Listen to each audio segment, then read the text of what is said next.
صلی علی رسولہ الکریم اما بعد بسم اللہ الرحمن الرحیم اللہم صلی علی محمد وعلی آل محمد وبارک وسلم رب اشرح لی صدری ویسر لی امری واحلل عقدۃ من لسانی یفقہوا قولی واجعل لی وزیرا من اہلی آمین یا رب العالمین۔ ناظرین کرام السلام علیکم ورحمۃ اللہ وبرکاتہ۔ دورہ ترجمہ قرآن کا سلسلہ جاری ہے۔ سورہ بنی اسرائیل کا ہم مطالعہ کر رہے ہیں اور انشاءاللہ آج ہم مطالعہ شروع کریں گے سورہ بنی اسرائیل کی آیت نمبر 94 سے۔ سورہ بنی اسرائیل آیت نمبر 94۔ اعوذ باللہ من الشیطان الرجیم بسم اللہ الرحمن الرحیم۔ وما منع الناس ان يؤمنوا اذ جاءهم الهدى الا ان قالوا ابعث اللہ بشرا رسولا۔ اور لوگوں کو کسی بات نے نہیں روکا کہ وہ ایمان لائیں جب ان کے پاس ہدایت آ گئی، مگر اس بات نے کہ انہوں نے کہا کیا اللہ تعالیٰ نے ایک انسان کو رسول بنا کر بھیجا ہے۔ یہ ماضی کی گمراہ اقوام کا یہ ہمیشہ سے وتیرہ رہا۔ یہ کہتے تھے کہ اللہ تعالیٰ نے ایک انسان کو کیسے رسول بنا دیا۔ اس کے جوابات مختلف اعتبارات سے آئے، یہاں بڑی وضاحت کے ساتھ ایک جواب عطا ہو رہا ہے۔ فرمایا قُلْ لَوْ كَانَ فِي الْأَرْضِ مَلَائِكَةٌ يَمْشُونَ مُطْمَئِنِّينَ، آپ فرما دیجئے اگر زمین میں فرشتے ہوتے، چلتے پھرتے ہوتے، اطمینان سے رہتے ہوتے، لَنَزَّلْنَا عَلَيْهِ مِنَ السَّمَاءِ مَلَكًا رَسُولًا، تو ہم ضرور ان پر آسمانوں سے فرشتے رسول بنا کر اتارتے۔ رسول اللہ تعالیٰ نے جو انسانوں میں سے منتخب فرمائے تو اس لیے کہ رسول لوگوں کے درمیان رہے، انہی کی زبان میں کلام کرے، ان کے سامنے اللہ کا پیغام پیش کرے، اس کا ایک عملی نمونہ لوگوں کے سامنے رکھے، پریکٹیکل ڈیمونسٹریشن رکھے تاکہ لوگوں کے لیے عمل کرنا آسان ہو۔ اگر فرشتے رہتے تو اللہ کسی فرشتے کو رسول بناتا، انسان رہتے اللہ نے انسانوں میں سے رسولوں کو منتخب کیا۔ البتہ رسول اللہ سبحانہ وتعالیٰ کے چنے ہوئے منتخب بندے ہوتے تھے۔ قُلْ كَفَىٰ بِاللَّهِ شَهِيدًا بَيْنِي وَبَيْنَكُمْ، آپ فرما دیجئے میرے اور تمہارے درمیان اللہ سبحانہ وتعالیٰ کی گواہی کافی ہے۔ إِنَّهُ كَانَ بِعِبَادِهِ خَبِيرًا بَصِيرًا، بے شک وہ اللہ اپنے بندوں کی خوب خبر رکھنے والا، خوب دیکھنے والا ہے۔ وَمَن يَهْدِ اللَّهُ فَهُوَ الْمُهْتَدِ، اور جسے اللہ تعالیٰ ہدایت عطا فرمائے پس وہی ہدایت یافتہ ہے۔ اللہ تعالیٰ ہم سب کو ہدایت پر مزید استقامت عطا فرمائے۔ وَمَن يُضْلِلْ فَلَن تَجِدَ لَهُمْ أَوْلِيَاءَ مِن دُونِي، اور جسے اللہ تعالیٰ گمراہ کر دے بس تم اس کے لیے اللہ کے سوا ہرگز کوئی مددگار نہیں پاؤ گے۔ وَنَحْشُرُهُمْ يَوْمَ الْقِيَامَةِ عَلَى وُجُوهِهِمْ عُمْيًا وَبُكْمًا وَصُمًّا، اور ہم قیامت کے دن انہیں ان کے چہروں کے بل اندھے اور گونگے اور بہرے اٹھائیں گے۔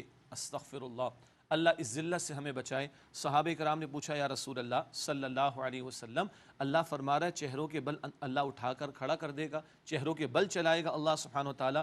تو اللہ کے پیارے نبی علیہ السلام نے فرمایا جو آج زمین پر سر کے بل چلا رہا ہے، اس معنی میں کہ سر اوپر ہے اور چل رہا ہے بندہ پیروں سے، کل اللہ اس کو الٹ دے، اللہ تعالیٰ اس بات پر بھی قادر ہے۔ استغفر اللہ۔ وَنَحْشُرُهُمْ يَوْمَ الْقِيَامَةِ عَلَى وُجُوهِهِمْ عُمْيًا وَبُكْمًا وَصُمًّا، اور ہم قیامت کے دن ان کے چہروں کے بل اندھے اور گونگے اور بہرے اٹھائیں گے۔ مَأْوَاهُمْ جہنم، ان کا ٹھکانہ جہنم ہے۔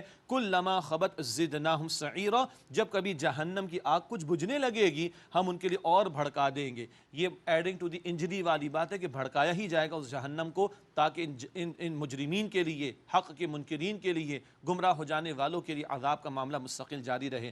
ذَلِكَ جَزَاؤُهُمْ بِأَنَّهُمْ كَفَرُوا بِآيَاتِنَا، یہ ان کی سزا اس لیے کہ انہوں نے ہماری آیات کا انکار کیا۔ وَقَالُوا، اور انہوں نے کہا أَإِذَا كُنَّا عِظَامًا وَرُفَاتًا أَإِنَّا لَمَبْعُوثُونَ خَلْقًا جَدِيدًا، کہ کیا جب ہم ہڈیاں اور ریزہ ریزہ ہو جائیں گے تو کیا از سر نو پیدا کر کے ضرور اٹھائے جائیں گے؟ کیا ہمیں دوبارہ تخلیق کیا جائے گا؟ ہم تو مٹی اگر ہو گئے، ریزہ ریزہ ہو گئے، دوبارہ پیدا کیا جائے گا؟ اولم یرو، اللہ کا تفسرہ، کیا انہوں نے نہیں دیکھا ان اللہ الذی خلق السماوات والارض قادر، بے شک اللہ تعالیٰ جس نے آسمان و زمین کو پیدا فرمایا وہ اس بات پر قادر ہے، علی ان یخلق مثلہم، کہ ان جیسے پیدا کرے، وجعل لہم اجلا لا ریب فیہ، اور اللہ نے ان کے لیے مقرر کیا ایک وقت جس میں کوئی شک نہیں۔ ہر ایک کی موت کا وقت بھی طے، اس عالم پر قیامت کا وقت آنا وہ بھی طے ہے، اور کل اللہ کے سامنے پیش ہونا سب کچھ اللہ کے ہاں طے ہے۔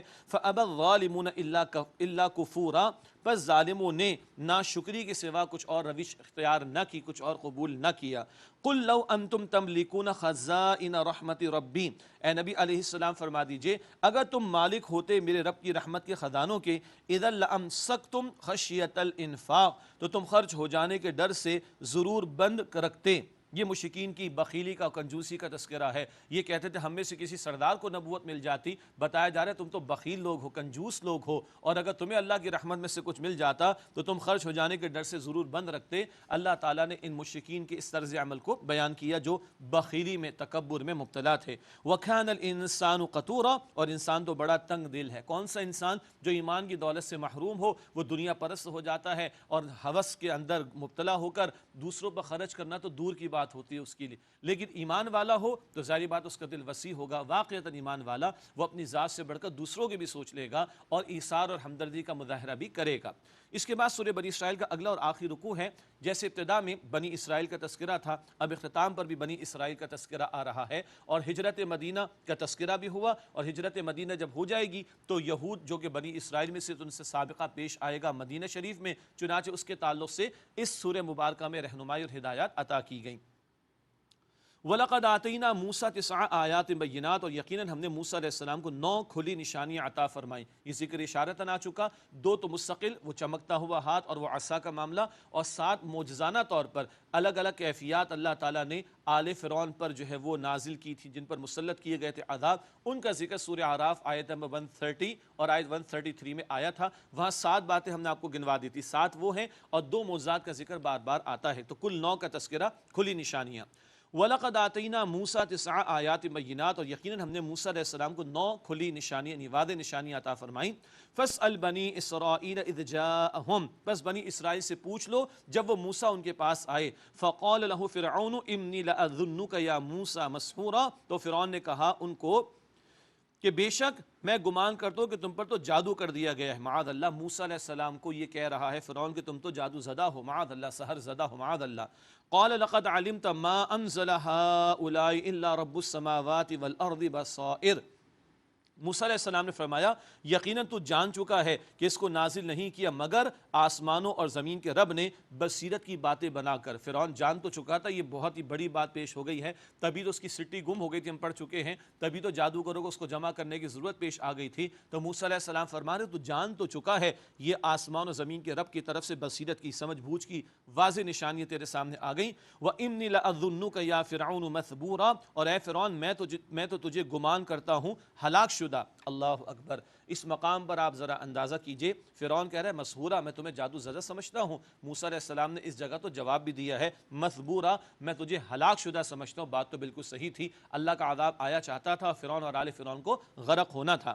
فَأَرَادَ أَن يَسْتَفِزَّهُم مِّنَ الْأَرْضِ فَأَغْرَقْنَاهُ وَمَن مَّعَهُ جَمِيعًا، بس اس فرعون نے ارادہ کیا کہ انہیں یعنی بنی اسرائیل کو سرزمین سے نکال دے، تو ہم نے اسے اور جو اس کے ساتھ تھے سب کو غرق کر دیا۔ فرعون اور آل فرعون غرق ہوئے، یہ واقعات پہلے بھی آ چکے ہیں۔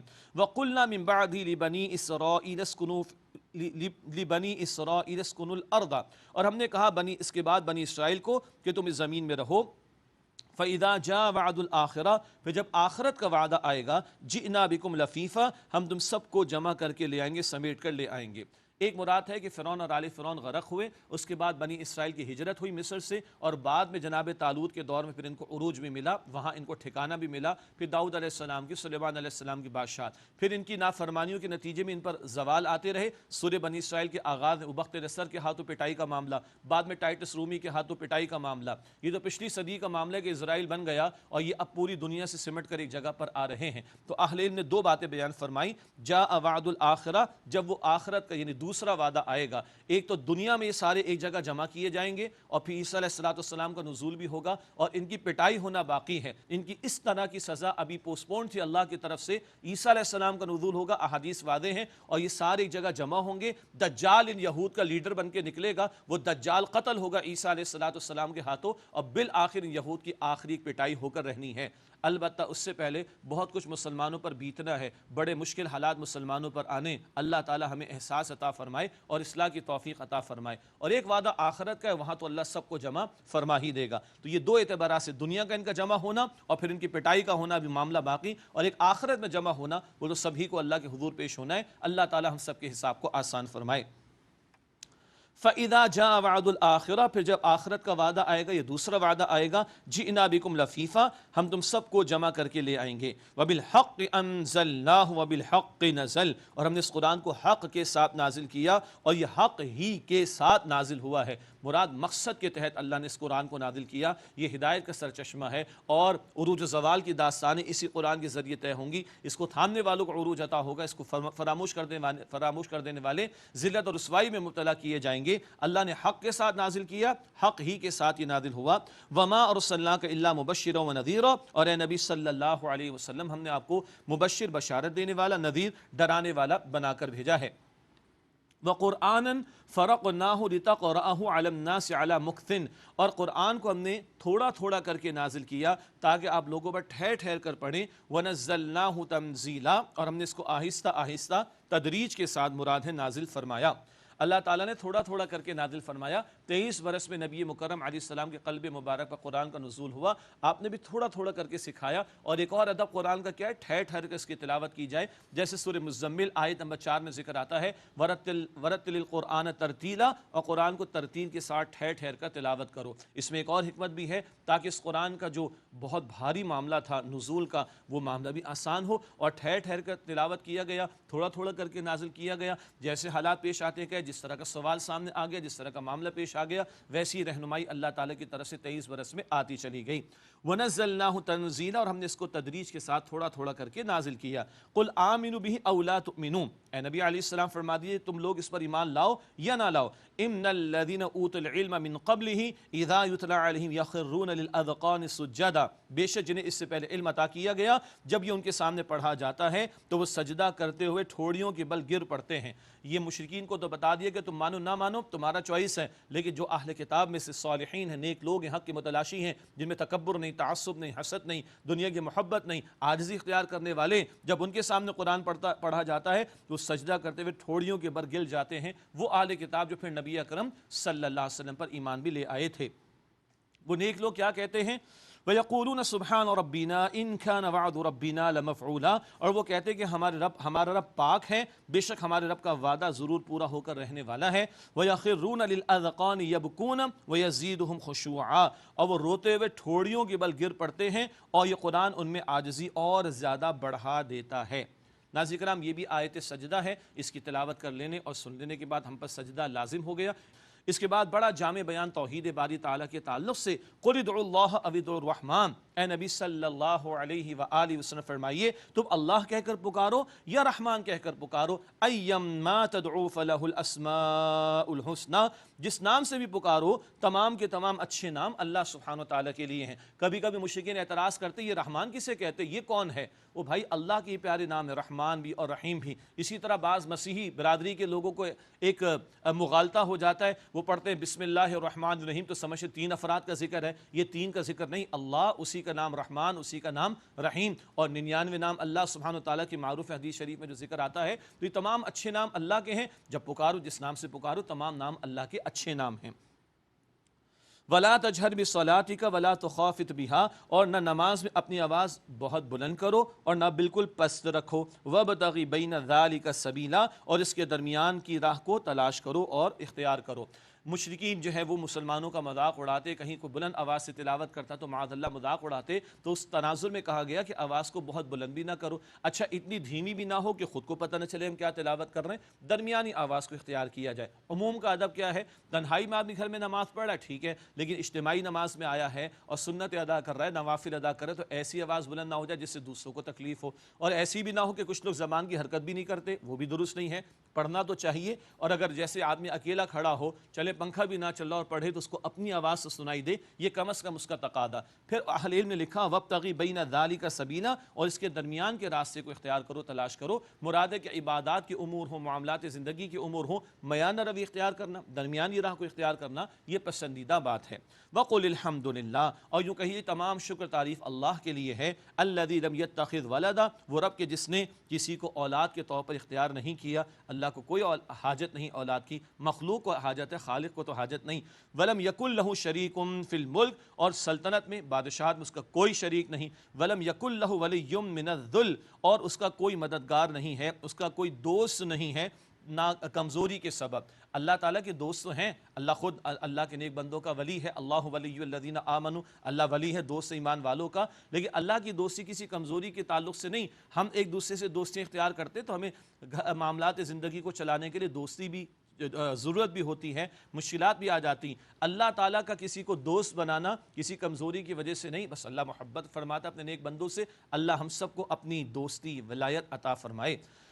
وَلَمْ يَكُنْ لَهُ وَلِيٌّ مِّنَ الذُّلِّ، اور اس کا کوئی دوست نہیں ہے کسی کمزوری کی وجہ سے۔ وَكَبِّرْهُ تَكْبِيرًا، اور اس کی بڑائی کو خوب بڑا کر کے بیان کیجئے۔ اللہ اکبر، اللہ اکبر کہنا ایک بات ہے، اور اللہ کی بڑائی کی بات کرنا یہ دوسری بات ہے۔ اللہ اکبر، یا وسعت افلاک میں تکبیر مسلسل، یا خاک کی آغوش میں تسبیح و مناجات، وہ مذہب مردان خدا گاہ و خدا مست، یہ مذہب ملا و جمادات و نباتات۔ ہم نے بھی سبحان اللہ پڑھ لیا، الحمدللہ پڑھ لیا، اللہ اکبر پڑھ لیا، قیمتی کلمات ہیں، مگر تسبیح تو کائنات کی ہر شے کر رہی ہے۔ سورہ بنی اسرائیل میں ہم نے آیت نمبر 44 میں پڑھا، ہر شے اللہ کی تسبیح کر رہی ہے، اور کوئی تم اس کی تسبیح کو سمجھ نہیں سکتے۔ تو ہم سے صرف اللہ اکبر کہلوانا مقصود نہیں، اللہ کی بڑائی کا نفاذ بھی مقصود ہے، اور اللہ کے رسول کا مشن تھا صلی اللہ علیہ وسلم۔ سورہ مدثر کے ابتدا میں ذکر ہوا وَرَبَّكَ فَكَبِّرْ، اور اے نبی پاک صلی اللہ علیہ وسلم اپنے رب کی بڑائی کا بول بالا کیجئے۔ 23 برس کی محنت نبی اکرم علیہ السلام کی،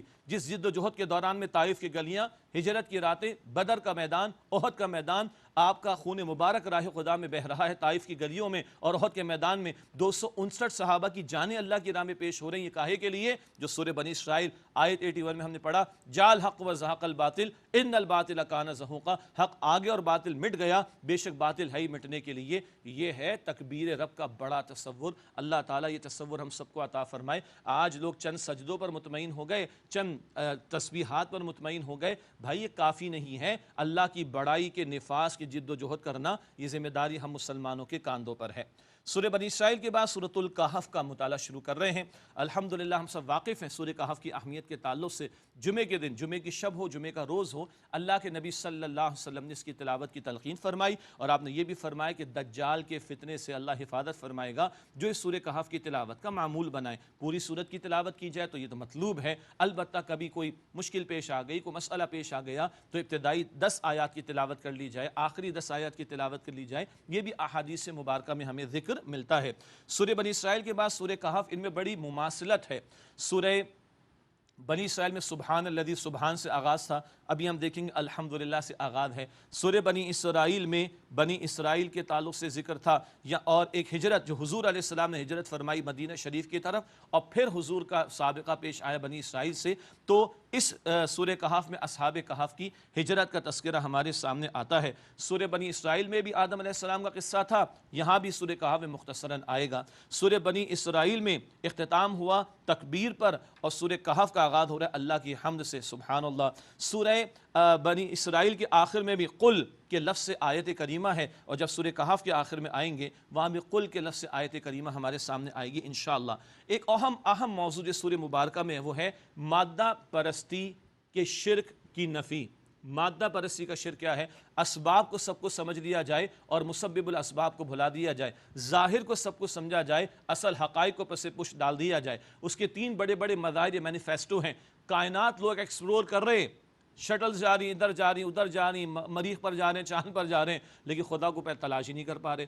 کائنات پر نگاہ ہے، خالق کائنات کی طرف نگاہ نہیں۔ جسم کی طرف نگاہ ہے، روح کو دیکھ ہی نہیں رہے۔ دنیا کو خوب دیکھ رہے ہیں، ایکسپلور کر رہے ہیں، آخرت کی فکر ہی نہیں ہے۔ تو کائنات کے مقابلے، خالق کے مقابلے میں کائنات پر فوکس رہ گیا، اور روح کے مقابلے میں جسم پر فوکس رہ گیا، اور آخرت کے مقابلے میں دنیا پر فوکس رہ گیا۔ حالانکہ ہم ایمان والے، ہم تو کہتے ہیں الذین یؤمنون بالغیب، ہم تو غیب پر ایمان رکھتے ہیں، جو نظر نہیں آتا ہم اس کو مانیں تو ہمارا ایمان ہے۔ ہم تو اصل حقائق خالق کائنات کو مانتے ہیں، ہم روح کو مانتے ہیں، ہم آخرت کو مانتے ہیں، لیکن ایک عظیم اکثریت آج اس دجل دھوکہ فریب ڈسیپشن کا شکار ہو کر اس ظاہر پرستی کے فتنے میں مبتلا ہو گئی، جس کو میٹریلزم کہا جاتا ہے۔ اس میٹریلزم کا بڑا زبردست توڑ ہے، اور دجالی فتنے کا بہت زبردست توڑ ہے، جو سورہ کہف میں 4 واقعات کی صورت میں ہمارے سامنے آئے گا۔ اصحاب کہف کا واقعہ، پھر نمبر 2 ایک باغ والے کا واقعہ، پھر نمبر 3 موسیٰ علیہ السلام اور جناب خضر کا واقعہ، اور نمبر 4 ذوالقرنین بادشاہ کا واقعہ۔ یہ 4 واقعات بڑے قیمتی ہیں دجل یعنی فریب، جو دنیا کا ظاہر پرستی کا معاملہ، اس فریب کو چاک کرنے کے لیے۔ اور 3 کلمات بڑے پیارے آئیں گے ہمارے سامنے، ہمیں یاد ہیں، الحمدللہ، اسی طرح ماشاء اللہ، لا قوت الا باللہ، اور نمبر 3 انشاءاللہ۔ ان پر بھی انشاءاللہ کلام ہوگا۔ اس تمہید کے بعد ایک آخری نکتہ، یہ سورہ مبارکہ مکی صورت ہے اور تقریباً 5 نبوی میں اس کا نزول ہے۔ آغاز وحی کو 5واں برس ہے، 5 نبوی میں ہجرت حبشہ ہوئی، بڑا مشکلات کا دور ہے۔ اس مشکل دور کے حوالے سے بڑی قیمتی رہنمائی اس سورہ کہف میں ہمارے سامنے آئے گی انشاءاللہ۔ بسم اللہ الرحمن الرحیم، الحمدللہ، تمام شکر تعریف اللہ سبحانہ وتعالیٰ کے لیے ہے، الذی انزل علی عبدہ الکتاب، جس نے اپنے بندے صلی اللہ علیہ وسلم پر کتاب نازل فرمائی، ولم یجعل لہ عوجا، اور اس میں کوئی ٹیڑھ نہیں رکھی۔ مضامین سادہ ہیں، باتوں کو سمجھنا آسان کیا گیا ہے۔ اب یہ اتنی پیاری صورت ہے اور ایسا دجالی فتنے کا رد اس میں ہے، ایک ایک آیت پر غور کریں تو یہ رد ہوتا ہوا نظر آتا ہے۔ میں سے کچھ ہی اشارے کروں گا۔ الحمدللہ، پانی پیتے ہیں ہم کہتے ہیں اللہ نے پلایا، الحمدللہ۔ کھانا کھاتے ہم کہتے ہیں اللہ نے کھلایا، سبحان اللہ۔ اپنی طرف توجہ نہیں، خالق کی طرف توجہ ہوتی ہے۔ الحمدللہ کے کلمے میں مادہ پرستی کا رد ہے۔ مجھے اچیومنٹ ملی، الحمدللہ۔ مجھے کاروبار ملا، الحمدللہ۔ مجھے نفع ملا، الحمدللہ۔ میرا بیٹا پاس ہو گیا، الحمدللہ۔ مجھے کوالیفیکیشن ملی، الحمدللہ۔ اسباب نہیں، مسبب الاسباب کی طرف توجہ کلمہ الحمدللہ میں۔ اللہ نے اپنے بندے پر قرآن نازل کیا، دیکھا ہے اللہ کے بندے کو صلی اللہ علیہ وسلم؟ نہیں دیکھا، مانتے ہیں۔ جبرائیل کو آتے ہوئے دیکھا؟ نہیں دیکھا، مانتے ہیں۔ یہ کیا ہے؟ ہم غیب پر ایمان رکھتے ہیں جو اللہ کے پیارے پیغمبر علیہ الصلوۃ والسلام نے ہمیں بتایا۔ تو ہم ایمان والے جو ان حقائق کو مانتے ہیں وہ اس ظاہر کے پردے کے اندر پھنس نہیں جائیں گے، اس ظاہر کے پردے کا شکار نہیں ہو جائیں گے، ظاہر پرست نہیں ہو سکتے، مٹیریلسٹک اپروچ والے نہیں ہو سکتے۔ یہ کرکس آف دا میٹر اس سورہ مبارکہ کی سینٹرل تھیم کا۔ وَلَمْ يَجْعَلْ لَهُ عِوَجًا، اور اس میں کوئی ٹیڑھ نہیں رکھی، بالکل صاف سیدھی راہ بتانے والا کلام، مضامین سادہ ہیں۔ قیمہ، ٹھیک سیدھی کتاب ہے، صحیح راستے کی طرف رہنمائی کرنے والی ہے۔ مضامین کو، بنیادی مضامین کو سادہ رکھا گیا۔ لِيُنذِرَ بَأْسًا شَدِيدًا مِّن لَدُنْهُ، تاکہ ڈر سنائے اس کی طرف سے ایک سخت عذاب سے۔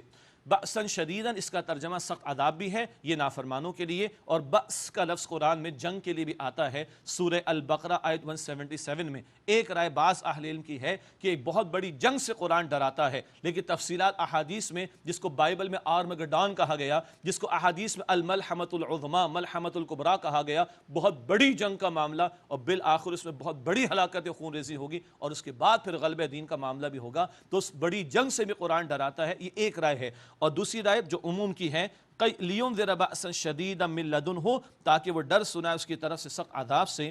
وَيُبَشِّرَ الْمُؤْمِنِينَ الَّذِينَ يَعْمَلُونَ الصَّالِحَاتِ، اور اہل ایمان کو خوشخبری دے جو اچھے اعمال کرتے ہیں، أَنَّ لَهُمْ أَجْرًا حَسَنًا، کہ ان کے لیے عمدہ اجر ہے، مَاكِثِينَ فِيهِ أَبَدًا، وہ اس میں ہمیشہ رہیں گے۔ جنت دیکھی ہے؟ نہیں دیکھی، مانتے ہیں، کیوں؟ ہمارے ایمان کا تقاضا ہے، ہم مادہ پرست نہیں ہو سکتے، ہم حقیقت پرست ہیں، اور حقیقت وہ ہے جو وحی کی تعلیم کے ذریعے ہمیں معلوم ہوئی۔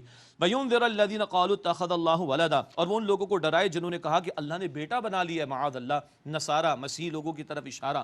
مَا لَهُم بِهِ مِنْ عِلْمٍ وَلَا لِآبَائِهِمْ، اس کا نہ انہیں کوئی علم ہے اور نہ ان کے باپ دادا کو تھا۔ کبرت کلمۃ تخرج من افواہہم، بڑی بھاری بات ہے جو ان کے منہ سے نکلتی ہے۔ ان یقولون الا کذبا، وہ کچھ نہیں کہتے سوائے جھوٹ کے۔ اللہ کا بیٹا قرار دے دیا، یہ جھوٹا بھونڈا عقیدہ ہے۔ اور مسیحیت کے ماننے والوں میں صدیوں پرانی بات کہہ رہا ہوں، جب یہ بھونڈے عقائد سینٹ پال کے دور سے چلے تو ان کے سوچنے والوں نے کہا کہ ایسی بے وقوفی کی بات ہے، خدا کا بیٹا بھی کہتے ہو، اس کو سولی بھی چڑھا دیتے ہو، یہ کیسے ممکن ہے؟ استغفر اللہ، تین مل کر ایک خدا اور تینوں الگ الگ خدا، ہاؤ از اٹ پاسبل؟ جب یہ کوسچنس لوگوں نے کیے تو ان کے پادریوں کے پاس ان بھونڈے عقیدوں کے لیے کوئی دلیل نہیں تھی، تو اس وقت کے لوگوں نے کہا بے وقوف ہے، ان کے مذہب میں کوئی حقیقت نہیں، ان کا ریلیجن ڈیڈ ریلیجن ہے۔ اور وہ تو تھا کیونکہ وہ بھونڈے عقیدے تھے جو سینٹ پال نے مسیحیت کے نام پر پروموٹ کرنا چاہے، اور اس کے نتیجے میں ایک مادہ پرستی کا معاملہ چلا، لوگ مذہب بیدار ہو گئے اور مذہب سے دوری انہوں نے اختیار کر لی۔ معاف کیجئے گا، ان لوگوں کو روشنی تو کبھی ہم نے اسپین میں دی تھی، ہسپانیہ کی یونیورسٹیز میں،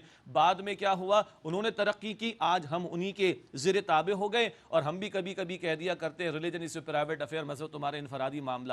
بھائی وہ ڈیڈ ریلیجن ادھر تھا جہاں بھونڈے عقیدے تھے، ہم تو الحقیقہ قرآن سنت کی تعلیم کے مطابق جو دین حق کی تعلیم ہے اس کو ماننے والے ہیں، ہمارے پاس تو واضح دلائل حق کے لیے موجود ہیں۔ لیکن آج جو ایک گلوبل لیول کے اوپر یہ مٹیریلزم نظر آتا ہے، وہ اسی تہذیب کی جڑ و بنیاد سے نکلا جہاں مذہب بیزاری کی تحریک شروع ہوئی، اور خدا کا اور روح کا اور آخرت کا تقریباً سرے سے انکار کا معاملہ شروع ہو گیا۔ اللہ تعالیٰ ان گمراہی کے اندھیروں سے ہماری حفاظت فرمائے، اور ان گمراہ ان عقائد سے ہم سب کی حفاظت فرمائے۔ فَلَعَلَّكَ بَاخِعٌ نَفْسَكَ عَلَىٰ آثَارِهِمْ إِن لَّمْ يُؤْمِنُوا بِهَٰذَا الْحَدِيثِ أَسَفًا، تو اے نبی صلی اللہ علیہ وسلم، کیا آپ اپنے آپ کو ہلاک کر ڈالیں گے، اپنی جان پر کھیل جائیں گے غم کے مارے اگر یہ لوگ اس بات پر ایمان نہ لائیں؟ حضور کو روکا اللہ سبحانہ وتعالیٰ نے، حضور تو بڑی چاہت رکھتے تھے یہ قبول کر لیں، تو حضور بڑی محنت فرماتے، اللہ فرما رہے کیا آپ اپنی جان پر کھیل جائیں گے غم کرتے ہوئے کہ اس حقیقت پر، اس بات پر ایمان نہیں لاتے؟ اِنَّا جَعَلْنَا مَا عَلَى الْأَرْضِ زِينَةً لَهَا لِنَبْلُوَهُمْ أَيُّهُمْ أَحْسَنُ عَمَلًا، جو کچھ زمین میں ہے بے شک ہم نے اسے اس کے لیے زینت بنایا ہے تاکہ ہم انہیں آزمائیں کہ ان میں سے عمل کے اعتبار سے بہترین کون ہے۔ یہ دنیا یہ آزمائش کا مقام ہے، اور اللہ نے زندگی کیوں دی؟ بہترین عمل کرنے والا کون ہے، اللہ یہ ٹیسٹ کرنا چاہتا ہے۔ وَإِنَّا لَجَاعِلُونَ مَا عَلَيْهَا صَعِيدًا جُرُزًا، اور جو کچھ زمین پر ہے بے شک اس کو ہم نابود کر کے صاف چٹیل میدان کر دینے والے ہیں۔ یہ سارا کچھ معاملہ فلیٹ چٹیل میدان ہو جائے گا، حشر برپا ہوگا، اللہ ہم سب کے حساب کو آسان فرمائے۔ اصحاب کہف کا واقعہ شروع ہو رہا ہے۔ اس حوالے سے تاریخی تفصیلات، مقام کون سا تھا، سال کون سا تھا، لوگوں کے نام کیا تھے، وہ آپ تاریخی کتابوں میں اور تفاسیر میں مطالعہ کر لیجئے گا، ہم ان تفصیلات میں نہیں جائیں گے، لیکن جو کرکس آف دا میٹر ہے ہماری رہنمائی کے لیے وہ مختصراً ہم ضرور سمجھیں گے۔ یہ کچھ نیک لوگ تھے، نوجوان، عیسیٰ علیہ السلام کے ماننے والے تھے، ایک رائے کے مطابق ان کے دور کا بادشاہ مشرک تھا، قوم مشرک ہو گئی تھی، انہوں نے اپنے ایمان کی حفاظت کی خاطر گھر بار کو چھوڑنے کا ارادہ کیا، ان کا تذکرہ آ رہا ہے۔ ام حسبت ان اصحاب الکہف والرقیم کانوا من آیاتنا عجبا، کیا تم نے یہ گمان کیا کہ کہف یعنی غار والے اور رقیم والے ہماری نشانیوں میں سے کچھ عجیب تھے؟ رقیم ایک رائے ہے کہ اس علاقے کا نام جہاں پر یہ تھے، اور ایک رائے رقم کر دینا، وہ تختیوں پر ان کے حالات لکھے گئے تھے، وہ تختیاں شاید مراد ہوں، واللہ اعلم۔ تو کیا وہ ہماری نشانیوں میں سے عجیب تھے؟ فرمایا اذ اول الفتیۃ الی الکہف، جب کہ ان نوجوانوں نے غار میں پناہ لی، کہف بڑے غار کو کہا جاتا ہے، فقالوا، تو انہوں نے کہا ربنا آتنا من لدنک رحمہ، عرض کی کہ اے ہمارے رب اپنی طرف سے ہمیں رحمت عطا فرما، وہیئ لنا من امرنا رشدا، اور ہمارے کام میں ہمارے لیے درستگی مہیا فرما دے۔ اللہ کے حضور التجا ہو رہی، اللہ تو ہی حفاظت فرما، مقابلت ان سے کر نہیں سکتے، ہم تھوڑے ہی لوگ ہیں فی الحال، ہمارے ایمان کی حفاظت فرما، ہمارے معاملات میں آسانی فرما دے، رجوع الی اللہ کی بات ہو رہی۔ فضربنا علی آذان فی الکہف سنین عددا، بس ہم نے ان پر پردہ ڈال دیا، ان کے کانوں پر، انہیں غار میں کئی سال سلائے رکھا، یعنی ان کو بہت طویل عمر اللہ نے سلایا۔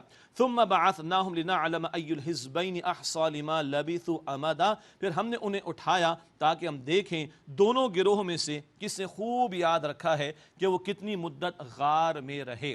یہ واقعے کا مختصر بیان، تفصیلی بیان اگلی آیات میں ہے۔ آئیے آج کی محفل کا اختتام دعا پر کرتے ہیں۔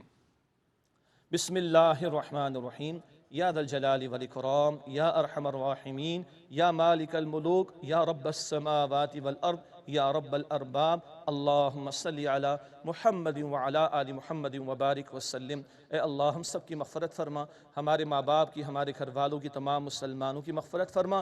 اے اللہ جتنے لوگ اس مبارک محفل میں شریک ہیں ان سب کی مغفرت فرما۔ اے اللہ تمام مسلمانوں کی مغفرت فرما۔ اے اللہ ہمارے صغیرہ کبیرہ گناہوں کو بخش دے۔ اے اللہ ہم سب کو صراط مستقیم کی ہدایت اور اس پر استقامت نصیب فرما، ہر شر سے فتنے سے بچا۔ اے اللہ کل عالم کے لوگوں کو اے اللہ اس کرونا وائرس کی وبا سے بچا لے۔ اے اللہ امن، سلامتی، عافیت، آسانی، راحت عطا فرما دے۔ اے اللہ بیماروں کو شفائے کاملہ عطا فرما، تمام مرحومین کی مغفرت فرما۔ اے اللہ جن جن لوگوں نے دعاؤں کی درخواست کی، اللہ ان سب کی نیک اور جائز حاجات کو قبول فرما۔ اے اللہ تمام مرحومین کی مغفرت فرما کر ان کے درجات کو بلند فرما۔ اے اللہ قرآن کے ذریعے ہمارے سینوں کو منور فرما دے، ہمارے دلوں کو نور قرآن سے منور فرما دے۔ اے اللہ اس قرآن کو ہمارے لیے امام، نور، ہدایت اور رحمت بنا دے۔ اے اللہ ہم سب کو اسلام پر زندہ رکھ۔ اے اللہ ایمان پر خاتمہ نصیب فرما۔ اے اللہ اسلام و مسلمانوں کو عزت و نصرت نصرت و غلبہ عطا فرما۔ اے اللہ ہم سب کو جہنم سے بچا، اے اللہ ہم سب کو جنت الفردوس عطا فرما۔ اے اللہ روز قیامت نبی اکرم صلی اللہ علیہ وسلم کی شفاعت عطا فرما۔ اے اللہ ہم سے راضی ہو جا، اے اللہ ہم سے راضی ہو جا، اے اللہ ہم سے راضی ہو جا۔ وصلی اللہ علی النبی الکریم وعلی آلہ واصحابہ اجمعین برحمتک یا ارحم